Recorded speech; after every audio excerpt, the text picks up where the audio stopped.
In this lesson, we will be focusing on the artist Wassily Kandinsky, a Russian abstract artist. Much of Kandinsky's later artwork focused on multiple elements of art. These elements of art include shape, color, and line. Kandinsky's later works can be described as an art term called abstract. Abstract means that the art does not represent anything in particular. Such as if you looked at a portrait of a person, you would know that it's a picture of a person. But on the other hand, an abstract piece of art, like the ones we are seeing by Kandinsky, are not definable. They might look different to people in many different ways. Not only was Kandinsky an artist, but he was also a musician. Kandinsky felt that he could express feelings and music through colors and shapes in his paintings. For example, he thought that yellow had the crisp sound of a brass trumpet, and that certain colors placed together could harmonize like chords on a piano. The shapes he was most interested in were the circle, triangle, and the square. He thought the triangle would cause aggressive feelings, the square calm feelings, and the circle spiritual feelings. For our art lesson, we will be focusing on this art piece by Kandinsky titled Circles. When we look at this piece of art, we notice that there are paintings of circles inside of circles inside of circles in grids of squares. Some of these circles look a little lopsided or like ovals. Some of these circles are a little bit more square. They are not perfect, and not every section of the grid looks the same. That's what makes this art piece look very interesting and also very beautiful and unique.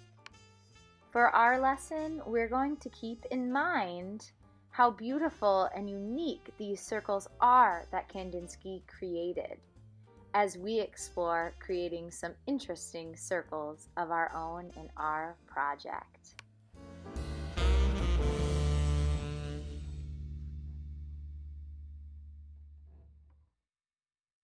Today we are starting a new project. This is going to be part 1 of our Kandinsky project, the artists who we learned about. And we're going to be focusing on Kandinsky's art piece titled Circles. What you're going to need for this lesson are 2 long pieces of paper, 18 by 6, okay? You're also going to need glue sticks, scissors, a glue mat, and these pre-cut squares. Okay, there's 6 by 6, there's 5 by 5, there's 4 by 4, and there's 3 by 3 squares here. All right, so the first thing that we're going to do is we're going to take our biggest set of squares here. I'm going to unclip them. What we're going to do is we're going to create what looks like a stoplight, okay? So I'm just going to line them up just like this. And that's it for our first step. What I'm gonna do once I have them arranged in the way I like, so maybe you want red on top, blue in the middle, yellow at the bottom, think about which order you want the colors to go in. They don't have to go in the same order that I am doing. They can go in a different order. So when you decide which order you'd like, you can start your gluing. Remember, we're always gluing on our glue mat or messy mat. I'm making sure to get glue all over the corners and the sides of my square. I want to make sure that it sticks down. I'm just going to move these out of the way and line it up as best as I can here. And I'm going to give it a little smooth out. Perfect. All right, so now I'm going to take my next one. And I am going to add my glue, making sure I get it on the sides. Okay, I'm gonna line it up just like I did with my yellow one. You want them to touch, just like that, so there's no gaps. Lovely. All right. So when I glue my last square down, my blue one, to finish my primary color Kandinsky, I don't want to glue it way up here. I don't want to see gaps. We want these squares right next to each other. So I'm going to take my square, I'm going to add glue to the sides just like I had done with my yellow and my red square. And see how I have glue all over the sides and then I add some in the middle? That way I make sure that my square is going to be glued down perfectly. And I'm going to line it up and give it a little push. It's okay if a little bit of your white paper shows. That's totally fine. That is the first step.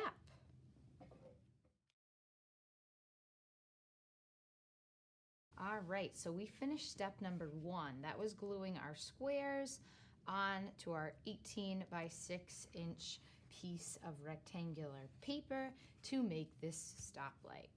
What we're going to do is we're going to continue working from largest to smallest. So out of these 3, this is definitely not my largest. And we can tell that this set is bigger than this set. So we're going to move on to this biggest set, okay? I'm going to unclip. And I have 3 more primary color squares.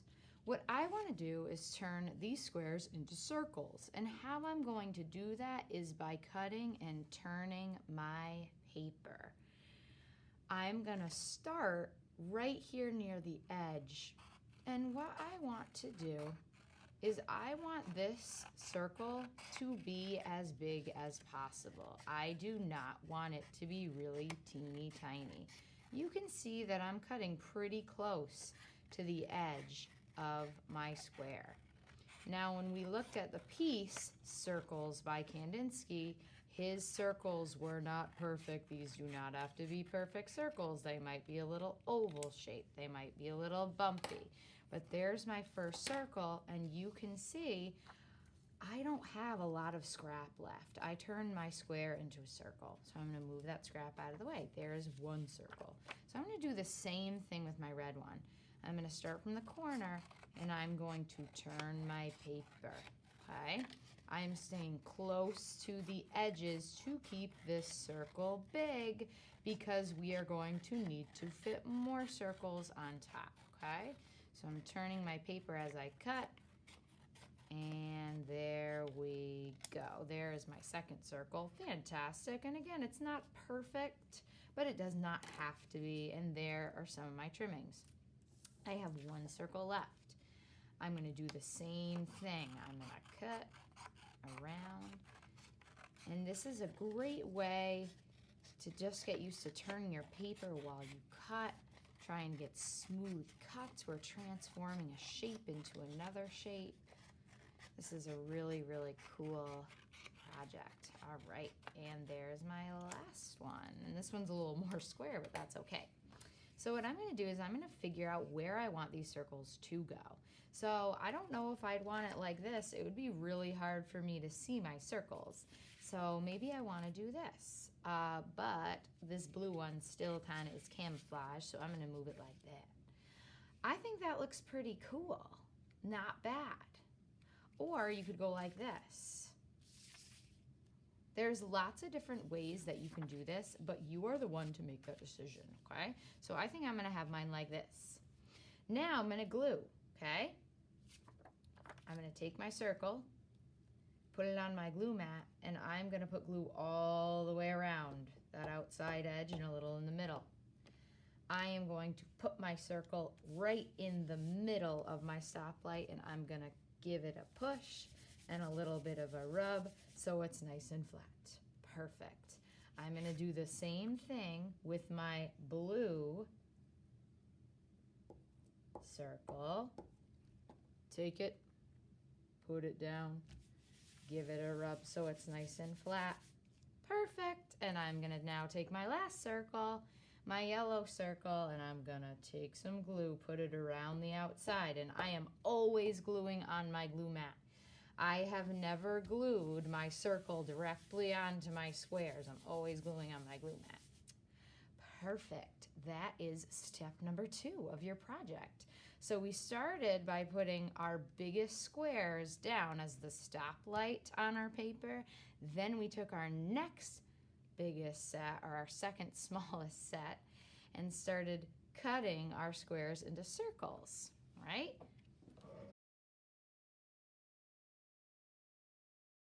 All right, so now we have step number 3. Again, we're going to look at our sets. This one's our smallest, and this one's a little bit larger. We're going to move down one size from our largest, which means the small one's going to sit out, and that's okay. It'll be used eventually. So I'm going to take these, and now I'm going to cut these into circles, all right?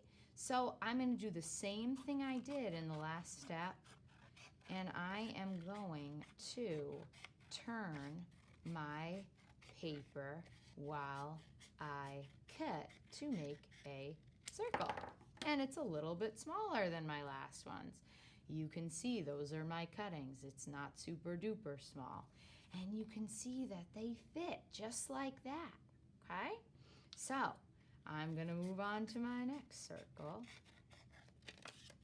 And I'm cutting around. And I really want you to take your time. It's okay if your circles look a little bit kind of squarish. It's okay if your circles look kind of oval-like. It's okay. That's what makes these look really, really interesting, okay? And here is my last circle. All right, so now I want to think again, how do I want these to be glued? Do I want it to look like this where they're camouflaged? Kind of hard to see. Do I want it to look like this? Maybe. Do I want it to look like this? Do I want it to look like this? These are all really cool options. I kind of like that I'm creating a pattern, yellow, red, yellow, and then red, blue, red, and then blue, yellow, blue. I think that's pretty cool. So I'm going to take my circle, just like I did in my last steps. I'm going to add glue around the outside, and I'm going to glue it down. And I'm going to do the same exact thing with my other circles, just as I had in the last step, okay? Now, maybe you think that your circle's a little bit big. Maybe you want it to be a little smaller. So for example, before I glue this guy down, maybe I want to trim him a little bit, okay? So trimming does not mean hacking off a bunch of paper. I'm just cutting a little tiny bit off the outside to make my circle a little bit smaller. So that's it. There's my trim. Now it's a little bit smaller on that yellow circle. Okay? All right, so I'm adding glue to the outside, giving it a pat down, and there is step number 3. We have one step left. Awesome, so we have our last step to go. So we started by gluing down our big squares to make a stoplight. Then we cut our largest circles. Then we cut our second largest circles, and now to complete it, we finally get to cut our smallest circles, okay? So, just like I did in the past steps, I'm gonna start from that corner, and I'm gonna turn my paper as I cut. Now, if you want to make that circle smaller, just like we did in the last clip, you can trim it. And again, that doesn't mean hacking off a bunch of paper. That means I'm taking off just a little bit, okay? Depending on how small you want your circle to be. Perfect. All right, so now I'm going to do the next one. Again, following that outside. And I'm thinking that I might want these circles to be a little bit smaller, so I am going to go in and trim them. And again, I'm just going around the outside of the circle. And then when I think it's small enough, I just snip right off the edge. See that? And the last one.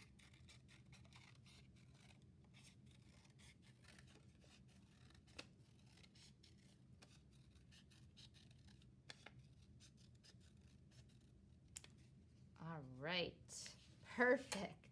So now I can line this up in a pattern, all right? So maybe I want it to look like a pattern. Maybe I want this to be switched to like this. I think that looks pretty cool. Now I could keep my circle in the center, or I could kind of make it silly and kind of turn these up to the side like their eyes. I kind of think that's pretty cool. I think I'm just gonna make them a little tiny bit off center because I think that looks cool. All right, so now I'm gonna take my piece and I'm gonna glue on the back, and I think I wanna have it a little bit off to the side. Give it a push. Awesome. Now I'm gonna take my next one. I am never gluing right on my project. I'm always taking my pieces and I'm putting them on my glue mat.